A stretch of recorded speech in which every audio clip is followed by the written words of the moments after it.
warahmatullahi wabarakatuh.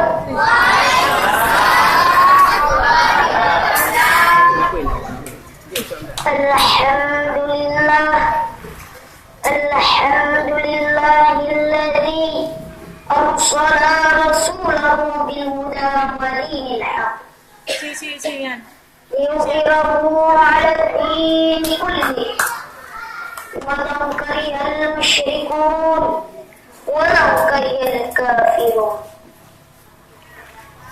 Asyhadu an la ilaha illallah wa asyhadu anna sayyidina Muhammadan 'abduhu wa rasuluhu la nabiyya ba'dahu. Allahumma shalli 'ala sayyidina Muhammad wa 'ala alihi wa sahbihi wa sallam. Yang pertama-tama, marilah kita sama-sama memuji Allah Subhanahu wa Ta'ala yang telah memutuskan seorang rasul dengan petunjuk agama yang benar dan yang menzahirkan kebenaran dan yang melenyapkan kebatilan dan mampu menentang dengan orang-orang kafir dan orang-orang musyrik di Mekah. Tapi Nabi Muhammad sallallahu alaihi wasallam tak pernah gentar dalam menghadapinya. Salawat dan salam marilah kita kirimkan kepada sosok yang paling mulia yang lahir di kota Mekah, Habibullah, gelar dari Allah. Al-Amin, panggilan dari orang-orang Mekah, buah hati dari Siti Aminah, suami tercinta dari Siti Khadijah, ialah baginda Rasulullah sallallahu alaihi wasallam yang senantiasa memperjuangkan agama Allah. Salawat dan salam tak lupa juga kita kirimkan kepada al-sahabat dan keluarganya yang telah mengorbankan jiwa dan raganya untuk menegakkan kalimat la ilaha illallah Muhammadur Rasulullah. Masyaallah muslimin rahimakumullah. Rahmatan saya kepada Dewan Guru yang sudah mengajari kami dengan susah payah. Semoga kami menjadi anak berguna bagi nusa dan bangsa. Rahmatan saya kepada Dewan Guru yang sudah menilaikan kami dalam perlombaan ini, yang sangat saya cintai, teman-teman saya yang seperjuangan dengan saya dari kelas 1 sampai kelas 6. Masyaallah muslimin rahimakumullah.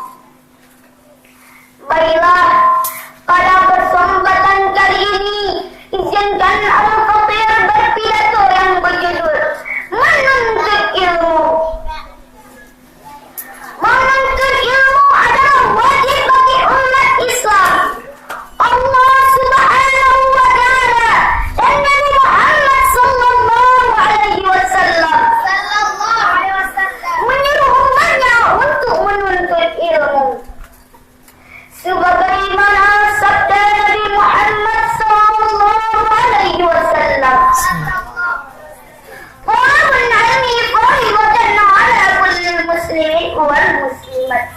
Dan artinya mencari ilmu wajib bagi umat Islam, laki-laki maupun perempuan. Sejak kapankah kita menuntut ilmu? Dalam ajaran Islam, seseorang menuntut ilmu sejak dalam ajaran hingga masuk ke liang lahat. Sebagaimana sabda Nabi Muhammad sallallahu alaihi wasallam, "Uqarun ilmi minal mahdi ilal lahdi." Artinya mencari ilmu sejak dalam ajaran hingga masuk ke liang lahat.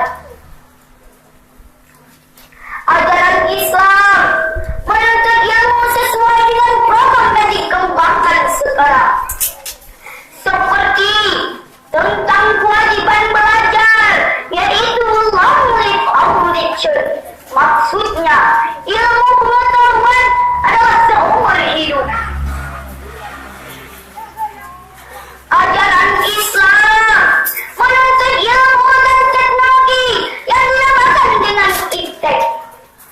Harus diiringi dengan iman dan takwa yang dinamakan dengan intek.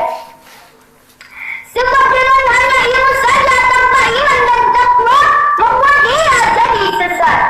Namun ilmu pengetahuan harus diiringi dengan iman dan takwa. Insya Allah akan bermanfaat bagi dirinya maupun bagi masyarakat. Mengapa kita harus menuntut ilmu dan apa gunanya kita menuntut ilmu, kawan-kawan? Yang pertama, menuntut ilmu agar pandai dan tak bisa ditipu oleh orang. Ilmu adalah kekuatan. Dengan kekuatan inilah kita dapat menguasai dunia dengan baik.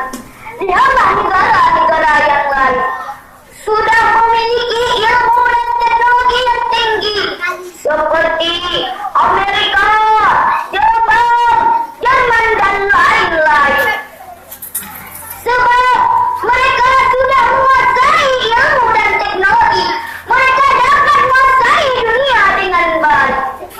Hal ini seperti kata orang Barat, knowledge is our power. Maksudnya, ilmu pengetahuan itu adalah kekuatan. Yang kedua, dengan ilmu kita dapat hidup di dunia dengan selamat. Karena dengan ilmu itu adalah cahaya yang akan menunjukkan kita dan menerangi kita. Yang ketiga, dengan berkembang ilmu dan teknologi dapat membantu pekerjaan kita seperti adanya komputer, mesin fotokopi dan lain-lain. Dan dapat membantu kita membuat surat. Yang keempat, menuntut ilmu merupakan ibadah. Orang yang menuntut ilmu akan mendapat pahala dari Allah. Sabda Rasulullah sallallahu alaihi wasallam, barang siapa yang mau menuntut ilmu, maka ia memperjuangkan di jalan Allah. Yang kelima, menuntut ilmu akan diangkat derajat oleh Allah Subhanahu wa taala. Firman dalam Al-Qur'an,